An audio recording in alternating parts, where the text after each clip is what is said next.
Graça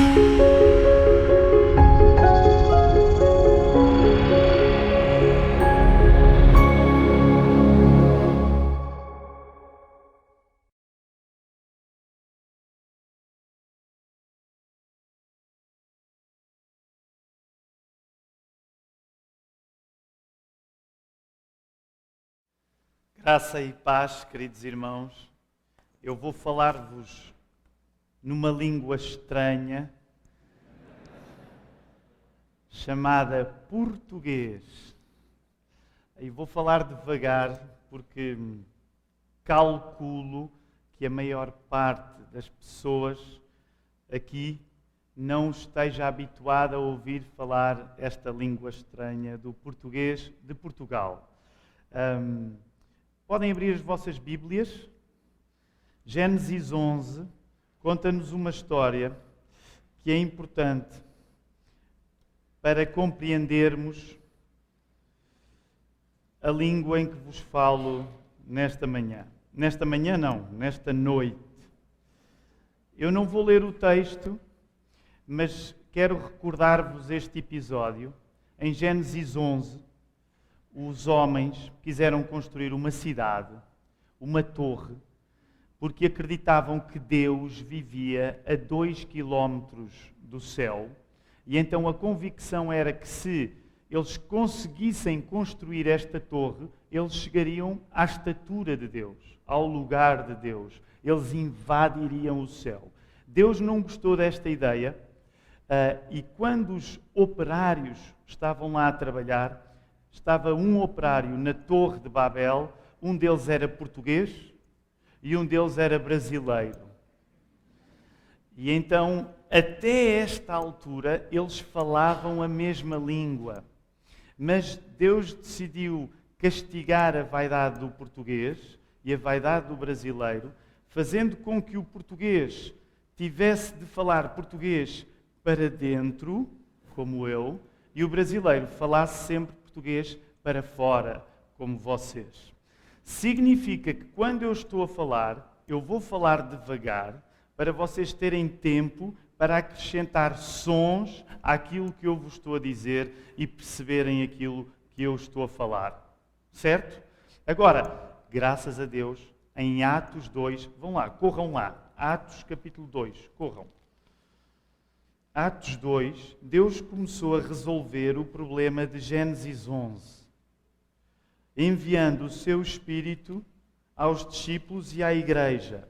Então, em Atos 2, o Espírito Santo desce e aquilo que era uma triste realidade em que as pessoas não se entendiam umas às outras, Deus começou a resolver para que um dia, quando nós estivermos na presença de Deus, todos nós nos possamos entender. Então, Babel significa o momento onde nós não nos percebemos bem uns aos outros, onde nós não nos entendemos bem uns aos outros. E Jerusalém, onde o Espírito Santo foi derramado, significa o lugar onde nós nos entendemos bem uns aos outros. À medida que eu for falando, volta e meia, eu vou parando e eu vou perguntar: Babel ou Jerusalém? Se vocês não estiverem a compreender nada, vocês vão dizer Babel. Se vocês compreenderem alguma coisa, dizem Jerusalém. Compreendido? Jerusalém. Boa. Estou encorajado. Quero agradecer ao pastor Cleiton, a toda a igreja que me recebe, a todos vós. Tenho a ideia que muitos estão, que vieram para esta conferência, e é um privilégio para mim estar. Agradeço à editora Vida Nova. Como o Sérgio já disse, hoje estarei convosco, amanhã também. Daqui a 2 dias estará um jovem seminarista que traz os meus livros. Ele chama-se Franklin Ferreira. Vocês ajudem-no, encorajem-no. Ele está no início da carreira, precisa do vosso apoio. Mas hoje o assunto que eu tenho diante de mim é ser católico sem ser romano. Ser católico sem ser romano. Como a Reforma não nos tira da Igreja Universal. Como a Reforma Protestante não nos tira da Igreja Universal. E quero falar neste assunto mencionando 3 questões. A primeira questão será a questão cronológica, a questão do tempo, do cronos. A segunda questão será a questão da catolicidade. E a terceira questão será a questão do corpo. 3 Cs. Eu sou um pastor batista, 3 assuntos, todos com a mesma letra, para nos ajudar a lembrar melhor. Então, a questão cronológica, a questão da catolicidade e a questão do corpo. Antes de dar início ao primeiro tema, quero, no entanto, lembrar que se estou aqui hoje é por causa de um cearense e de um habitante de Fortaleza. Não sei se vocês já ouviram falar nele, certamente, mas há uns meses o Iago Martins falou num livro meu, num canal que ele tem, e a verdade é que Deus, que é muito criativo, faz com que sempre que uma borboleta bata as asas no Brasil, há uma tempestade em Portugal. O Iago Martins é a minha borboleta. Eu não sei se ele está aí, eu não estou a ver. Iago, onde é que tu estás? Levanta-te, por favor, que eu gostaria que as pessoas pudessem olhar para ti e se alguma coisa correr mal hoje, ele é o culpado. Obrigado, Iago. Obrigado. Só uma pergunta rápida antes de irmos ao assunto. Como é que se chama o cidadão de Fortaleza? Eu não sei. Fortalecense? Não era mais fácil ser forte apenas? Fortaleza? Vamos. Deixem-me começar. Há uns anos eu aprendi a dizer isto. Creio em Deus Pai, Todo-Poderoso, Criador do céu e da terra. Creio em Jesus Cristo, seu único Filho, nosso Salvador, o qual foi concebido pelo poder do Espírito Santo, nasceu da Virgem Maria, padeceu sob o poder de Pôncio Pilatos, foi crucificado, morto e sepultado, desceu ao Hades, ressuscitou ao 3º dia, subiu aos céus, está assentado à direita do Pai, de onde voltará para julgar os vivos e os mortos. Creio no Espírito Santo, na Santa Igreja Universal, na comunhão dos santos, na remissão dos pecados, na ressurreição do corpo e na vida eterna. Podem dizer amém ao que eu disse? Amém. A isto nós chamamos o credo apostólico. Se há 20 anos me dissessem que eu iria decorar o credo, eu acharia bastante improvável. Não era costume para um rapazinho que cresce numa igreja batista decorar o credo.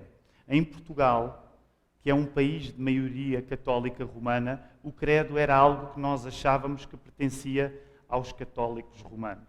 No entanto, hoje,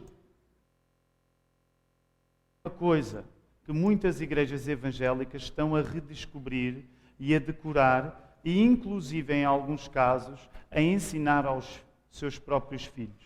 O meu filho Caleb tem 6 anos, vai fazer 7, e ele sabe dizer o credo apostólico de cor. O que é que aconteceu para que em 2017 os evangélicos estejam a decorar o credo dos apóstolos? O que é que passou pela nossa cabeça para que aquilo que há 20, 30, 40, 50 anos era considerado uma coisa da Igreja Católica Romana, o que é que aconteceu para que hoje nós possamos valorizar o credo? Eu vou responder de uma maneira bastante simples. Eu creio que uma das coisas que aconteceu é que o passado deixou de ser um monstro para os evangélicos. Concordam comigo? O passado deixou de ser um monstro para os cristãos evangélicos. E hoje, vejam bem, nós estamos a falar de 500 anos da Reforma Protestante. E a maior parte das pessoas à minha frente são jovens. Isto quer dizer que a juventude quer saber o que Deus fez na história. A juventude não quer apenas saber o que Deus fez na sua história pessoal. A juventude hoje quer saber o que Deus fez na história do mundo. Há 20 anos ninguém pensaria que uma conferência sobre a Reforma Protestante pudesse atrair tantos jovens. Há 20 anos ninguém pensaria em dar um nome, se calhar a uma escola teológica chamada Charles Spurgeon. Porque quem lia Charles Spurgeon eram os avós, não eram os pais. E, no entanto, Deus, que é tão soberano como criativo, hoje está a atrair uma nova juventude que quer saber aquilo que Deus fez na história. E sabem, isso deixa-me entusiasmado. Eu fico entusiasmado por ver que tantos jovens querem saber não só aquilo que Deus faz na história pessoal deles, mas que Deus faz na história do mundo. E isso deixa-nos entusiasmados. Isso deixa-nos com vontade de estudar o passado.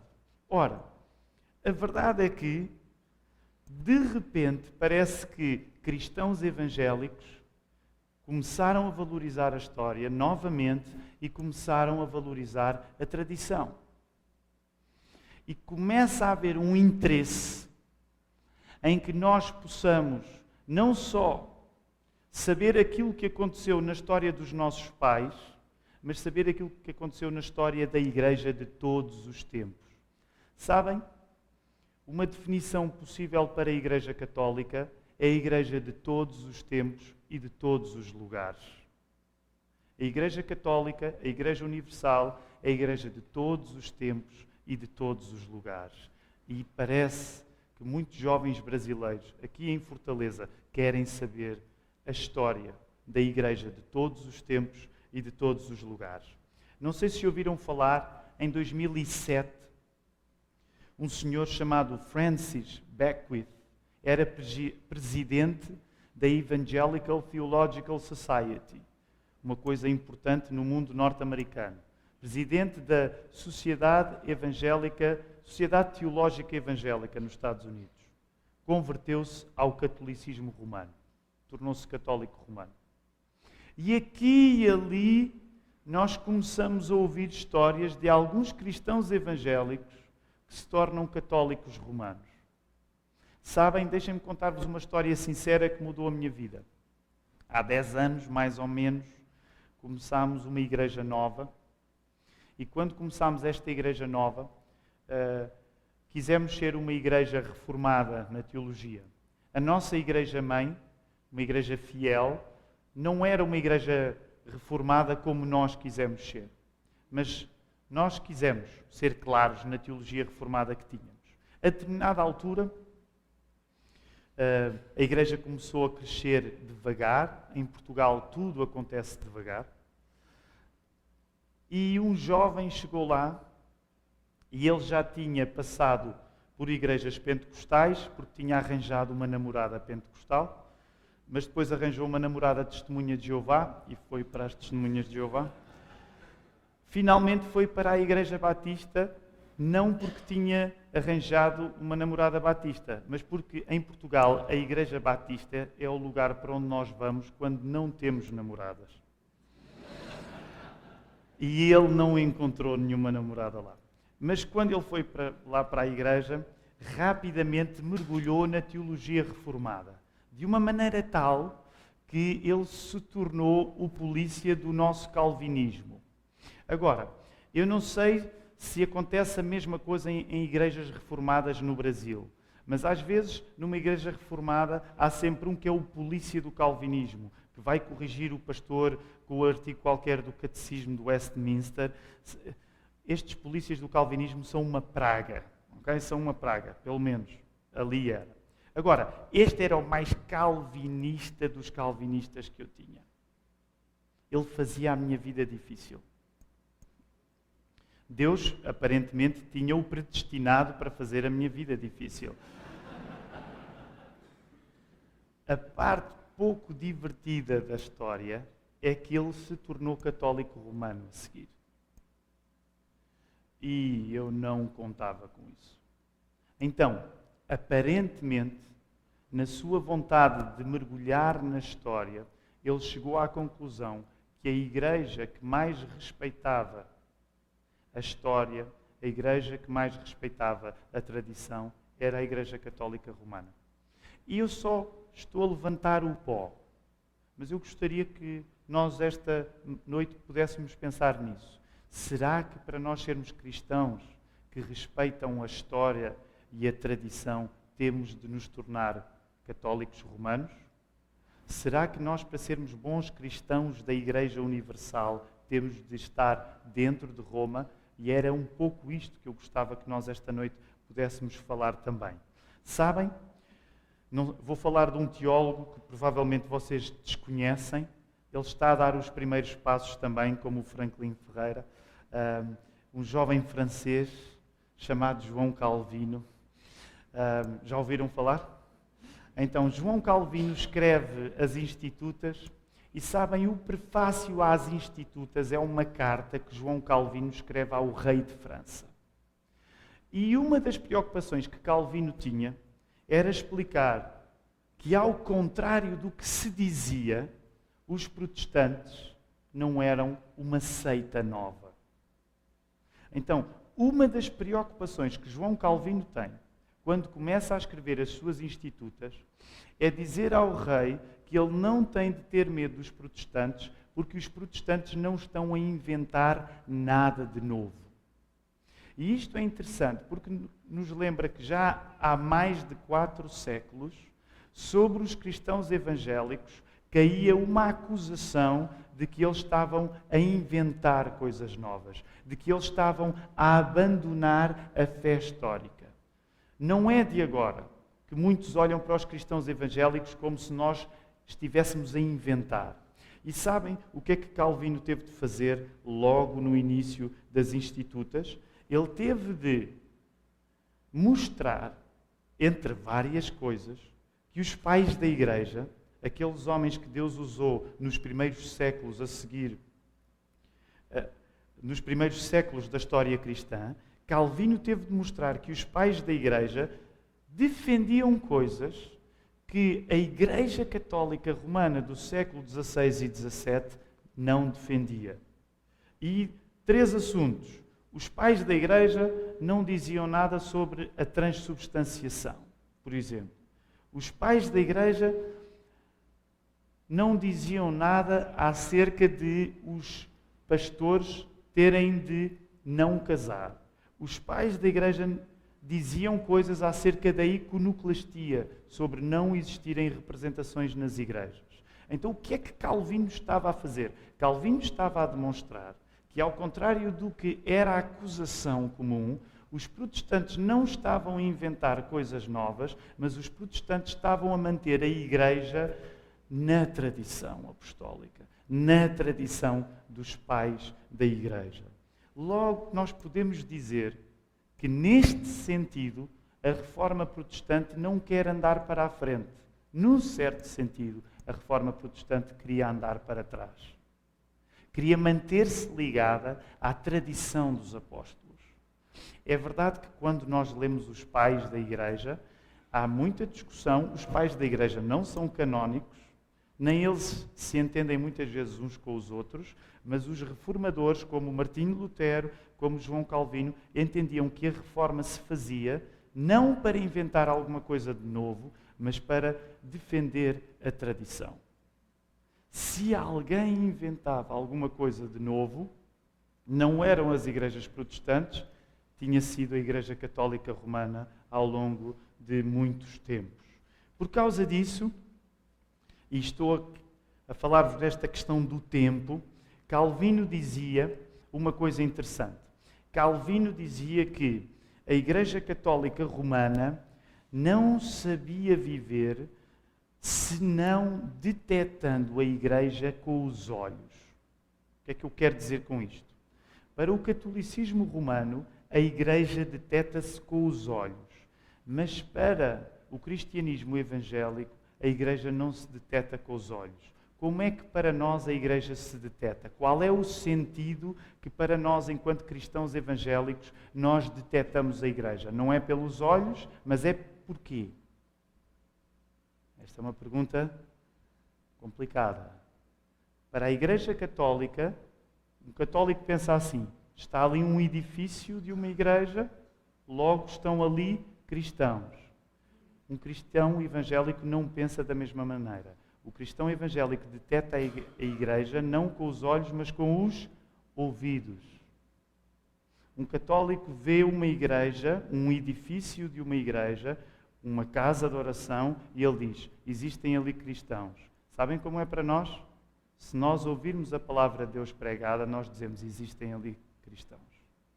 O catolicismo romano detecta a fé com os olhos, nós detectamos a fé com os ouvidos, por causa da palavra de Deus.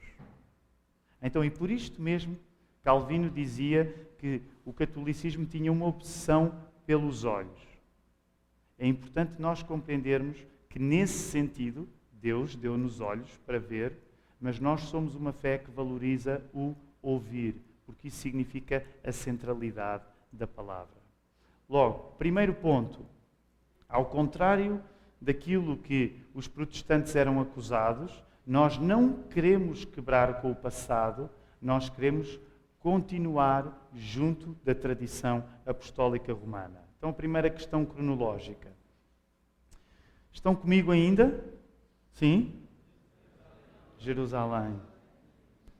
Deixem-me dizer-vos uma coisa. Sabem, na minha igreja, eles falam português de Portugal, mas também não entendem o que eu digo. Não é? Só que na Europa, eu vou explicar-vos uma coisa acerca da Europa. Na Europa, quando uma pessoa fala de um jeito que ninguém entende, na Europa, sabem, quando alguém fala de um jeito que não se entende, o europeu diz assim: não percebo nada, esta pessoa deve ser muito inteligente. É por isso que eu sou pastor. Ninguém percebe o que eu digo, então acham que eu sou muito inteligente. No Brasil isto não funcionava, mas lá tem funcionado. Está bem? Mas eu vou acreditar que vocês ainda estão a compreender alguma coisa. Segunda questão da catolicidade. Catolicidade. Há uma diferença entre falar em catolicidade e catolicismo. Eu não acredito no catolicismo, eu respeito o catolicismo, admiro, Deus deu-me vários bons amigos católicos romanos que são uma bênção para mim em muitas coisas da minha vida, mas eu não acredito no catolicismo. Acredito em catolicidade, a qualidade de ser universal, porque qualquer cristão pertence à fé universal. Quero falar-vos rapidamente na questão da catolicidade. Ao contrário do que se diz, o protestante não protesta para dividir a igreja. O protestante protesta para unificar a igreja. Há uma piada em Portugal que diz que quando 3 batistas se juntam, há pelo menos 4 opiniões. Não é? Porque há sempre um que não sabe bem a opinião que tem e é capaz de defender 2 ao mesmo tempo.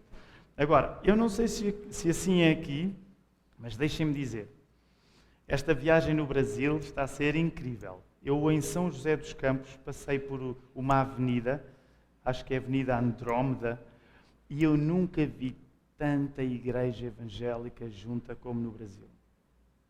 Eu desisti de contar. Agora reparem, muitos católicos romanos olham para isto e dizem: o protestantismo não é sério. O protestantismo não é sério porque a pessoa vai numa rua e vê tantas igrejas evangélicas diferentes que isto não é sério, não pode ser sério. Se fosse sério, estavam juntos na mesma igreja. Nunca ouviram esta acusação por parte de nenhum amigo católico romano? Nunca ouviram isto? Eu ouço isto com frequência. Agora, deixem-me dizer-vos uma coisa. Se o cristianismo protestante permite tanta diversidade, não é porque o cristianismo protestante deseja essa fragmentação, mas é porque permite essa fragmentação. E eu quero falar-vos um pouco acerca disto. Portanto, imaginem, no Brasil é fácil. A pessoa pode ir numa rua e encontrar várias igrejas evangélicas diferentes. Em Portugal é muito mais difícil. Mas se isto acontece, não é porque nós, cristãos evangélicos, temos prazer em nos dividirmos uns aos outros. É porque achamos que isso é tolerável debaixo de um princípio mais importante. E eu gostava de vos falar acerca deste princípio mais importante. Ainda antes de vos falar deste princípio mais importante, que permite que o cristianismo evangélico seja tão diverso, quero, no entanto, também dizer uma coisa acerca do catolicismo romano. Para quem conhece bem o catolicismo romano, e permitam-me um à parte, eu creio que todos os cristãos evangélicos deveriam conhecer e compreender melhor o catolicismo romano.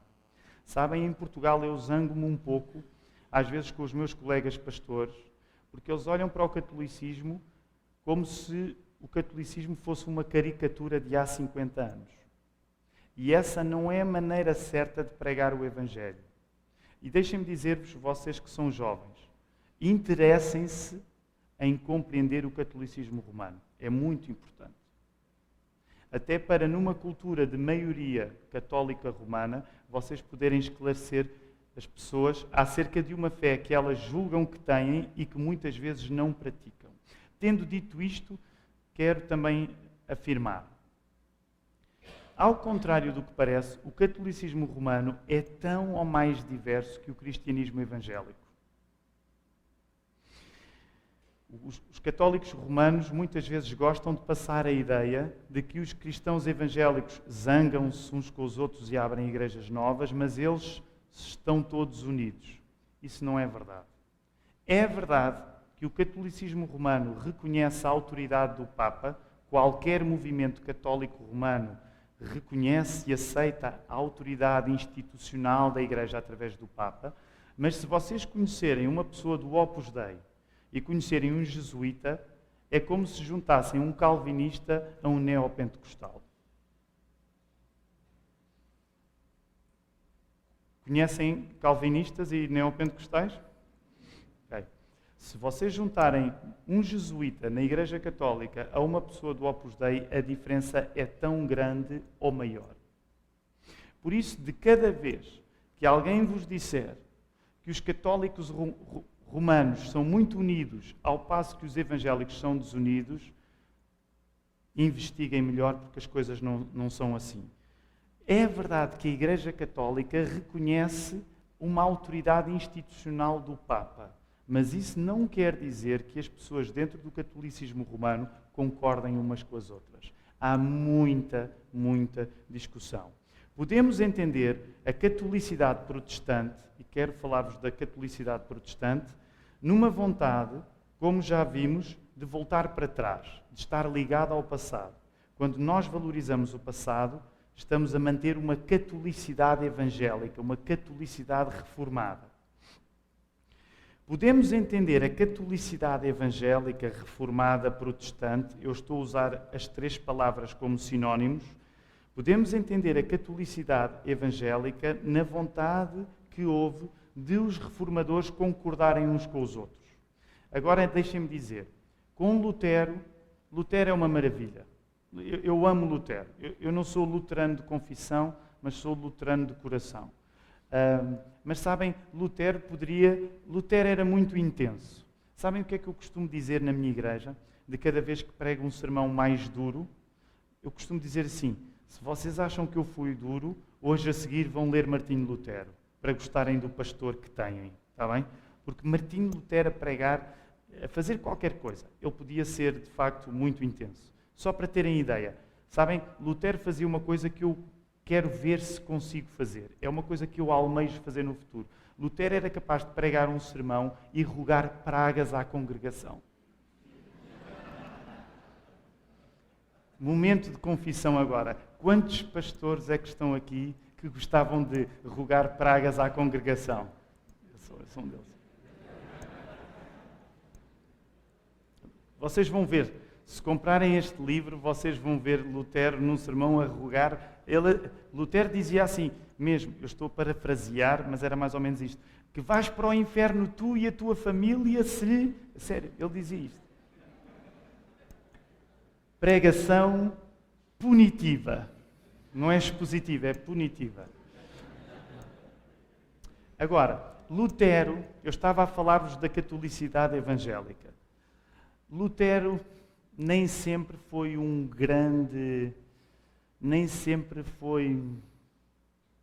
muito tolerante com os outros protestantes. Aliás, Lutero inaugurou uma tradição evangélica, que é: os evangélicos são bons a falar mal dos católicos, mas são melhores ainda a falar mal de outros evangélicos. Foi Lutero que inaugurou isso. Lutero teve uma discussão bem complicada com Zwinglio acerca da ceia do Senhor, e a questão nunca ficou inteiramente resolvida. Os luteranos ficaram com a consubstanciação e uma boa parte da tradição reformada não seguiu necessariamente à risca Zwinglio, mas seguiu uma linha que não era a de Lutero. E sabem, nessa discussão, Lutero chamava coisas horríveis a Zwinglio. Isto para vos dizer que nem sempre Lutero se comportou à altura de uma verdadeira catolicidade protestante.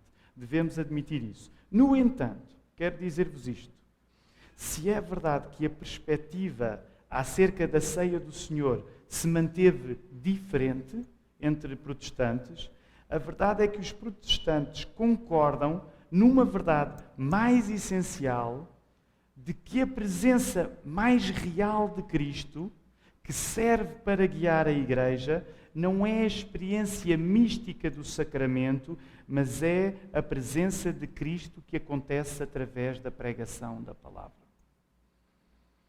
Os protestantes podem não concordar acerca da Eucaristia, acerca da ceia do Senhor, mas eles concordam que a presença de Cristo que guia a Igreja não é a experiência mística do sacramento, sendo essa experiência importante para aqueles que usam o termo sacramento, mas é a pregação da palavra. A catolicidade protestante à volta da centralidade da palavra é para nós muito mais abrangente do que a unidade institucional católica romana à volta da autoridade do Papa. Se os católicos concordam e discordam, mantendo-se sob a autoridade do Papa, nós, evangélicos, concordamos e discordamos, mantendo-nos sob a autoridade da palavra. A catolicidade protestante é a da palavra e não a da Igreja. A nossa catolicidade é a catolicidade da palavra e não a da instituição eclesiástica. Para nós, a sola Scriptura continua a ser muito mais católica do que a sola Eclésia. A sola Scriptura é muito mais católica do que a sola Eclésia. E a prova é provavelmente esta sala. Se eu fosse perguntar a algumas das denominações presentes, eu aposto que estariam várias. Sabem porquê? Porque a sola Scriptura é um princípio católico, universal para os protestantes. Para o protestantismo, podem existir igrejas que são institucionalmente diferentes a partir da mesma palavra. Para nós, podem haver igrejas institucionalmente diferentes a partir da mesma palavra. Não é que nós desejemos isso, mas nós toleramos isso. Sabem, às vezes os jovens dizem aquela coisa: as denominações, não deveriam existir denominações. Queridos irmãos, eu também preferia que nós tivéssemos todos a mesma denominação. Mas sabem que a denominação, poder haver presbiterianos, batistas, luteranos, pentecostais, isso é sinal de liberdade. Não é maldição, é liberdade. Porque a partir da mesma palavra nós toleramos que haja igrejas institucionalmente diferentes. Já o catolicismo defende uma coisa diferente. A partir da mesma igreja existem palavras diferentes. Sabem, por isso é que na Igreja Católica Romana pode haver pessoas que são mais papistas que o Papa e pode haver pessoas que nem sequer acreditam em coisa nenhuma. Porque ao passo que o protestantismo permite igrejas diferentes a partir da mesma palavra, para o catolicismo existem palavras diferentes a partir da mesma igreja. Como aquela música dizia: They say potato, we say potato. Não conhecem essa música? Sabem, a culpa é vossa porque vocês dobram os filmes. Dublam os filmes. Sabem o que é que eu estou a falar? Em Portugal, os filmes não são dublados. Nós ouvimos na língua original. Nos filmes brasileiros, toda a gente fala brasileiro. Ou melhor, nos filmes no Brasil, toda a gente fala português do Brasil. Então, bem, isto é uma à parte. Eu vou voltar ao texto. Era só para eu poder dizer que estive junto a uma grande multidão brasileira a dizer que vocês são maus por dublarem os filmes. Agora vou poder dizer isso em Portugal. Eu disse-lhes que aquilo era mal feito. Vocês não perceberam o que eu disse, mas também não é essencial. Para Roma, a fé nasce da Igreja. Para Roma, a fé nasce da Igreja. Para a Reforma, a Igreja nasce da fé.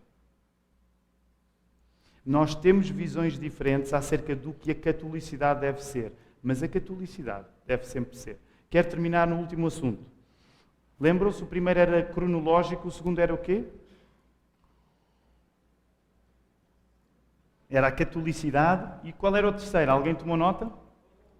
O corpo. Este é mais difícil e eu não vou ser muito competente a falar sobre ele, mas quero dizer algumas coisas. Frequentemente acusam os protestantes de nós tornarmos a fé demasiado individual, demasiado privada, demasiado subjetiva. Eu tinha um amigo católico, um bom amigo, o Carlos, e ele costumava dizer, eu acho uma piada, vocês evangélicos sabem sempre o que é que Deus quer para a vossa vida. Vocês evangélicos dizem sempre, Deus disse-me isto, Deus mandou-me para ali. E então, ele quando dizia isso, no fundo estava a dizer que nós éramos um pouco arrogantes por termos tantas certezas subjetivas. E sabem, eu não sei se concordam comigo, de certo modo, eu percebo o que é que o meu amigo Carlos estava a querer dizer. Nós temos uma tendência, nós cristãos evangélicos, de concentrar a nossa fé ou nas nossas convicções intelectuais, se formos mais reformados, ou nas nossas emoções subjetivas, se formos mais pentecostais. Mas, independentemente de para o lado de onde nós estamos, muitas vezes os cristãos evangélicos resumem aquilo que é mais importante na sua vida, ou uma questão da cabeça, a doutrina em que eu acredito, ou uma questão do coração, aquilo que eu sinto. E nesse sentido, deixem-me dizer, nós precisamos de um cristianismo evangélico mais encarnado, com mais corpo, que não caia apenas para um sentimento ou apenas para uma reflexão, que seja uma coisa mais completa, uma coisa mais, se quisermos, integral. E a prova é que a palavra ritual, que é uma coisa que exige corpo, que exige matéria, é geralmente uma palavra mal entendida no nosso meio. A nossa tendência enquanto evangélicos é acharmos que tudo aquilo que é ritual é mau. Agora deixem-me falar brevemente sobre esta questão do corpo. O apóstolo Paulo dizia que o exercício físico pouco adiantava quando comparado com a piedade. Disse isto em 1 carta a Timóteo 4:8. Mas este mesmo apóstolo Paulo explicou que ou a ressurreição do corpo era verdadeira ou a nossa fé era vã. Lembram-se? 1 Coríntios 15. Então, o que é que isto quer dizer? Apesar do nosso corpo desta vida estar em decadência progressiva e de, por isso, o nosso corpo nesta vida não ser assim tão importante quando comparado com a eternidade, o corpo, ainda assim, é importante para a fé cristã. E nós, cristãos evangélicos, temos de ter, neste sentido, uma fé mais corporal, mais física. Lembrem-se, o corpo é fundamental porque nós vamos viver na presença de Deus Pai, Filho e Espírito Santo, com corpos ressuscitados. Jesus Cristo já tem o seu corpo glorificado. O corpo é fundamental para a nossa fé. Por que razão, então, o nosso cristianismo protestante fica tão abstrato? Às vezes, ou resumida a uma coisa que nós temos na cabeça, ou resumida a um sentimento que nós temos no coração. Nós precisamos de viver um cristianismo mais palpável, mais encarnado. Precisamos também de um culto mais encarnado. Era isto que os cristãos evangélicos, logo no início da Reforma, acreditavam. Precisamos de uma prática mais encarnada. Precisamos de ser apologetas de coisas físicas. Sabem, nós desconfiamos tanto das coisas físicas que às vezes deixamos para a Igreja Católica Romana o monopólio da beleza, dos bons rituais e das boas repetições. E eu sei que a palavra ritual é pouco charmosa no nosso meio, mas sabem, qualquer pessoa que repete uma coisa, de certo modo tem um ritual. E nós não temos de nos sentir mal por assumir os rituais e as repetições da nossa fé. Já pensaram quantas vezes vocês já foram à igreja na vida? É uma grande repetição na vossa vida, não é? Porque somos criaturas de repetição. Deus criou-nos assim também. Uma das ênfases da Reforma Protestante foi ensinar que o louvor a Deus não é tanto aquilo que nós fazemos para Deus, mas é aquilo que Deus faz em nós.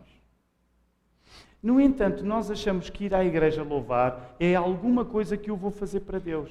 Não é isso que a Reforma Protestante defendeu, não é isso que o cristianismo evangélico defendeu.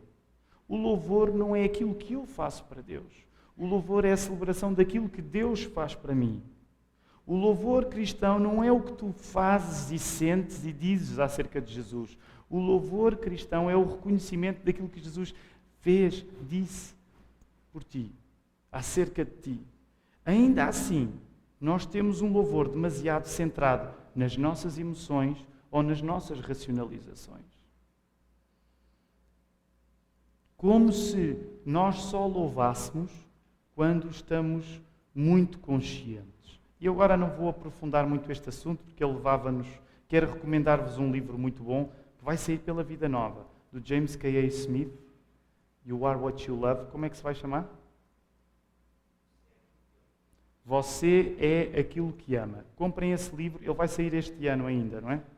Comprem esse livro é muito bom e fala sobre a importância de nós lidarmos bem com rituais, com repetições, com coisas que trazem corpo à nossa fé. Falta corpo à nossa adoração presente em repetição, porque sem nos apercebermos, nós limitamos o louvor àquilo que fazemos por Deus. E o louvor não é aquilo que tu fazes por Deus. O louvor é a celebração daquilo que Deus faz por ti. O corpo da nossa adoração cristã será visível do domingo para o resto da semana em práticas diárias, concretas, que vão materializar os princípios que nós celebramos ao domingo. E quero colocar isto em forma de exercício para terminar. Qual o corpo da tua fé durante a semana? Deixa-me colocar em maneira de perguntas. Qual o corpo que a tua fé tem durante a semana fora da igreja? Se no nosso culto de domingo geralmente há uma chamada ao louvor, como é que tu prolongas durante a semana a arte de ouvir Deus? Tens um tempo de leitura e meditação sozinho e em família? Qual é a tua cultura de ouvir? Ouvir. O culto evangélico geralmente começa como uma chamada ao louvor. Logo, durante a semana, praticarmos a mesma busca pela palavra significa que nós precisamos de estar atentos para ouvir Deus. Qual é a tua prática de ouvir Deus durante a semana? Esta semana que passou, ouvi uma confissão impressionante do pastor Gilson, da Igreja Batista da Graça de São José dos Campos. Ele estava a dar uma aula no seminário Martin Bucer. Orem pelo seminário Martin Bucer também, vai começar a dar aulas em Portugal. Vou estar envolvido nisso também. Mas o pastor Gilson, numa aula de ministério pastoral, ele disse uma coisa que me marcou. Sabem o que é que ele disse? Disse que geralmente os pastores são treinados para falar, mas eles não sabem ouvir. Geralmente os pastores são treinados para falar, mas não sabem ouvir. E ele disse mais. Disse que ele aprendeu a ouvir com descrentes. Isto bateu forte para mim. Tu és capaz de estender o teu ouvido às pessoas que não creem naquilo que tu crês? Repara, Tu não podes pedir que o teu amigo descrente queira ouvir a palavra de Deus quando tu não queres ouvir a palavra dele. Porque é que ele havia de ouvir se tu não o ouves a ele? Os cristãos têm de desenvolver uma cultura de ouvir, porque nós somos criaturas guiadas pela palavra. O que nos faz ser atentos até às pessoas que dizem coisas em que nós não acreditamos. Mas nós precisamos ter uma cultura de ouvir. Segunda pergunta, rapidamente. Se quando louvamos a Deus no culto domingo precisamos de confessar os nossos pecados, como é que nós praticamos a arte da confissão uns com os outros durante a semana?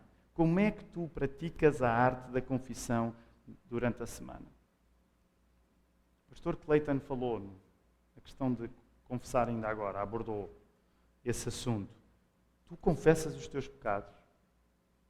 E confessar dá para a questão dos pecados e dá para a questão dos credos. Qual é a tua prática de confissão? Tu confessas aquilo em que crês? Tu confessas os pecados que praticas? É que essa é uma prática que qualquer cristão tem de manter. Terceira pergunta que vos quero falar. Se no nosso culto de domingo há comunhão com a igreja, como é que tu prolongas durante a semana a arte de estar junto com outros? Qual é a tua cultura de comunhão com Deus e com os irmãos durante a semana? Claro que ao fazer esta pergunta tenho de reconhecer que hoje estamos a praticar a arte da comunhão. Segunda-feira à noite, uma igreja cheia, que bênção! Estamos a praticar a arte da comunhão. Se no nosso culto domingo, quarta pergunta, se no nosso culto domingo somos no final chamados a ir testemunhar ao mundo, quando o pastor geralmente termina o culto, muitos oram no sentido de enviar, não é? Se nós somos chamados no culto cristão a sermos enviados ao mundo, qual é a tua cultura de tu te relacionares com o mundo enquanto enviado? O sacerdócio universal dos cristãos, que o protestantismo defendeu, é isto. Não é só o pastor que tem de ir pregar. Todos nós somos enviados ao mundo, da mesma maneira que Deus Pai enviou o Filho. Todos somos enviados. Qual é a tua cultura de viveres enquanto enviado ao mundo?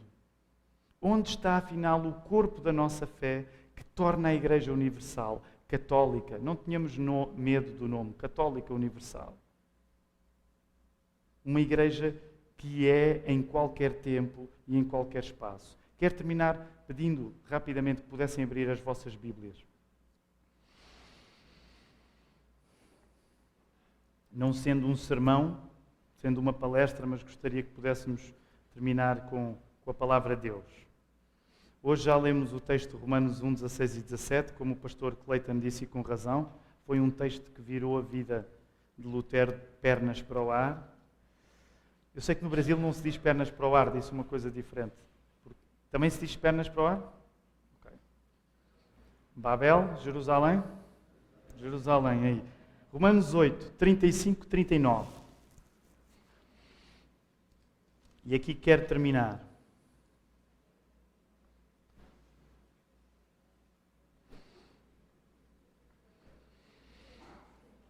Quem nos separará do amor de Cristo? Será tribulação, ou angústia, ou perseguição, ou fome, ou privação, ou perigo, ou espada? Como está escrito, por amor de ti somos entregues à morte todos os dias, fomos considerados como ovelhas para o matadouro. Mas em todas essas coisas somos mais que vencedores por meio daquele que nos amou. Pois tenho a certeza de que nem morte, nem vida, nem anjos, nem autoridades celestiais, nem coisas do presente, nem do futuro, nem poderes, nem altura, nem profundidade, nem qualquer outra criatura poderá nos separar do amor de Deus que está em Cristo Jesus, nosso Senhor. A carta aos Romanos revolucionou a vida de Martinho Lutero. Lutero não pôde ser a mesma pessoa depois de ler e entender esta carta. A palavra de Deus deu a Lutero o amor de Cristo. E sabem, Lutero sabia, com a Bíblia aberta, que nada o poderia separar do amor de Cristo. Nada poderia separá-lo do amor de Cristo. Nem o Papa. E sabem, hoje o Papa manda alguma coisa, mas naquela altura mandava muito mais. Nem o Papa poderia separar Lutero do amor de Cristo. A reforma protestante tirou-nos de Roma, é certo, mas para nunca nos tirar de Cristo. A nossa catolicidade é o sinal de nós termos a certeza que nada nos pode separar de Cristo. Esta é a certeza da Igreja em qualquer tempo e em qualquer espaço. Que o Senhor nos possa ajudar.